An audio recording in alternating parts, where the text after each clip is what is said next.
आओ जीना सीखें कहानी फातिमा की तितली। फातिमा और उमर अपने मम्मा और पापा के साथ अपने घर के गार्डन में बैठे थे कि दो तितलियां उड़ती हुई आईं और फातिमा के सामने वाले फूलों पर आकर बैठ गईं। फातिमा और उमर तवज्जो से देखने लगे। फातिमा और उमर को लग रहा था कि जैसे तितली रक्स कर रही है। कितने खूबसूरत पर है, फातिमा ने कहा तो पापा और मम्मा मुस्कुराए। उमर ने कहा, मैंने कभी छोटी सी तितली नहीं देखी। मम्मा, क्या बेबी तितली होती हैं? तो मम्मा हंसने लगी और कहा, बेटा, तमाम जानदार पहले छोटे ही होते हैं और फिर वो बड़े होते हैं।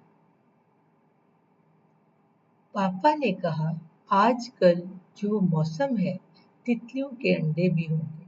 फातिमा बोली, क्या तितलियों के अंडे होते हैं जैसे मुर्गियों और बतखों के होते हैं?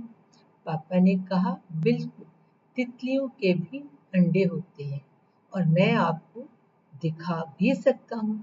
दोनों बहन भाई हैरत से पापा को देखने लगे और पूछा, क्या वाकई? पापा ने कहा, उमर, मेरे कमरे से मेरा मैग्नीफाई गिलास लाओ। उमर लेकर आया तो पापा पौधों के पास गए और एक पौधे के ब्रांच पर उन्हें तितली के अंडे मिल गए। उन्होंने दोनों बहन भाई को मैग्नीफाई गिलास से अंडे दिखाए तो वो भी हैरान रह गए। उन्हें यकीन ही नहीं आ रहा था कि ये तितली के अंडे हैं। फातिमा ने पूछा, ये तितली कब बनेंगे? तो पापा ने कहा, आम तौर पर हमारे इलाके में तितली के अंडे से लेकर मुकम्मल तितली बनने का प्रोसेस 1 से 2 माह में मुकम्मल हो जाता है। क्या हम ये प्रोसेस ऑफ लाइफ वॉच कर सकते हैं? उमर ने पूछा। बिल्कुल, पापा ने कहा, क्यों नहीं। तकरीबन 2 हफ्तों में उन्होंने दोबारा मुशाहिदा किया तो पापा ने बताया कि अब अंडे की दूसरी स्टेज भी चेंज हो गए हैं और इस हालत में बटरफ्लाई को लार्वा कहते हैं। अंडे बिल्कुल अपनी शक्ल बदल चुके थे। तीसरे और चौथे हफ्ते में लार्वा प्यूपा स्टेज में बदल चुका था। बच्चे हैरान थे कि तितली की इतनी अजीबोगरीब शक्ल भी होती है। ये सब कुछ देखना उनके लिए किसी डिज्नीलैंड से कम न था। 7वें हफ्ते में मम्मा ने शाम को लॉन में चाय लगाई तो उमर ने देखा एक नन्ही मुन्नी तितली इसी पौधे के पास मंडला रही है।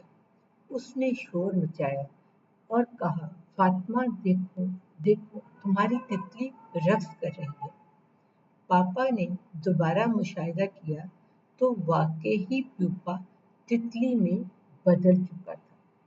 बच्चों को यकीन नहीं आ रहा था कि अंडे से इतनी अजीबोगरीब शक्लें बदलने के बाद इतनी हुसीन शक्ल निकल आएगी।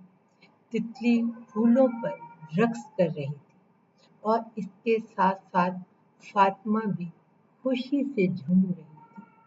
कुदरत के इस करिश्मे पर उमर भी बरताई हैरत में डूबा हुआ था और मम्मा पापा इस हकीकी मुशाहिदे पर मुस्कुरा रहे थे। बच्चों, आपको कहानी कैसी लगी?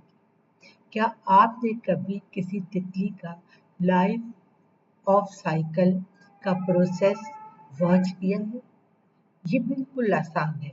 अगर आपके घर कुछ पौधे हैं, उन पे तितलियां आती हैं तो उन पे अंडे भी होते होंगे और मैग्नीफाई गिलास इतना महंगा नहीं होता कि आप मुशाहिदा ना कर सकें। तो जब आप मुशाहिदा करें मैग्नीफाइंग ग्लास से तो मेरे साथ उस ऑब्जर्वेशन को शेयर करना ना भूलिएगा। अगले वेडनेसडे को फिर मिलेंगे एक नई कहानी के साथ।